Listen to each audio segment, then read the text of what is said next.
Good morning. இன்றைக்கி நாம் spoken இங்கிலீஷை தமிழ் மூலமாக எப்படி கற்றுக்கிறதுன்னு பார்க்கணும்.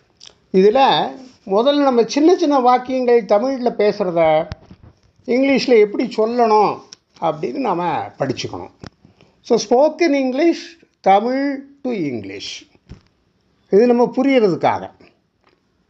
இப்போ நான் முதல்ல என்ன பண்ணுவேன்னா தமிழ் வாக்கியத்தை சொல்லுவேன், அதுக்கப்புறம் அதுக்கு எப்படி இங்கிலீஷ் சொல்கிறது அப்படிங்கிறத சொல்லுவேன். கடையில் போய் நீ ஒரு வாட்ச் பார்க்குற, இது என்ன விலை, அது எவ்வளோ ரூபான்னு தெரியாது உனக்கு, அதில் போடலை, இது என்ன விலை, how much is it, how much is it, அது என்ன விலை.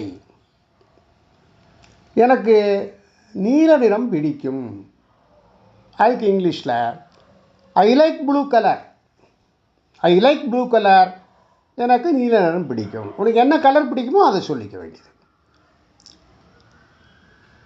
நீ என் கூட வரையான்னு கேட்கணும். நீ என்னோடு வருகிறாயா, will you come with me, will you come with me னா நீ என்னோடு வருகிறாயா. திடீர்னு வந்துட்டான் ஒருத்தன், எதுக்குப்பா வந்த அப்படின்னு கேட்கணும். நீ ஏன் வந்தாய், why did you come, நீ ஏன் வந்த. ஏதோ வாய் முன் கொடுத்துட்டே இருக்கான், சொல்ல தயங்குறான். எப்போ தயங்காதே சொல்லு, தயங்காதே, டோன்ட் ஹெசிடேட், டோன்ட் ஹெசிடேட், தயங்காதே. நீ சாப்பிட்டுட்டு இருக்க, உன் ஃப்ரெண்டு வந்து கூப்பிட்றான் உன்னை, அப்போ நான் சாப்பிட்டுட்டு இருக்கேன்பா அப்படின்னு சொல்லணும். நான் சாப்பிட்டு கொண்டிருக்கிறேன், ஐ ஆம் ஈட்டிங், ஐ ஆம் ஈட்டிங், நான் சாப்பிட்டு கொண்டிருக்கிறேன்.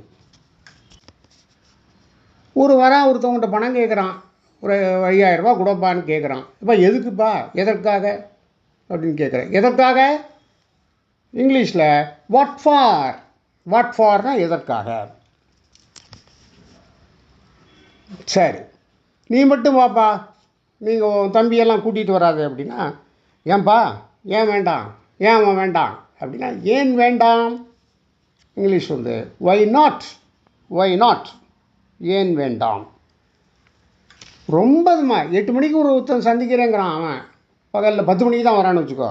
என்னப்பா இவ்வளவு லேட்டாக வர, ஏன் இவ்வளவு தாமதம், வை ஸோ மச் டிலே, ஏன் இவ்வளவு தாமதமும்.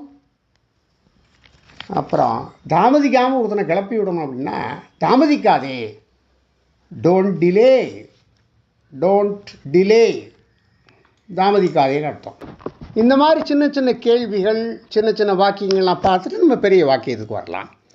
இதை தொடர்ந்து கவனிச்சுட்டு வந்தால் ஒரு குறிப்பிட்ட காலத்துக்குள்ளே நம்ம சீக்கிரமாகவே ஸ்போக்கன் இங்கிலீஷில் நம்ம இம்ப்ரூவ் பண்ணிக்கலாம். தேங்க்யூ.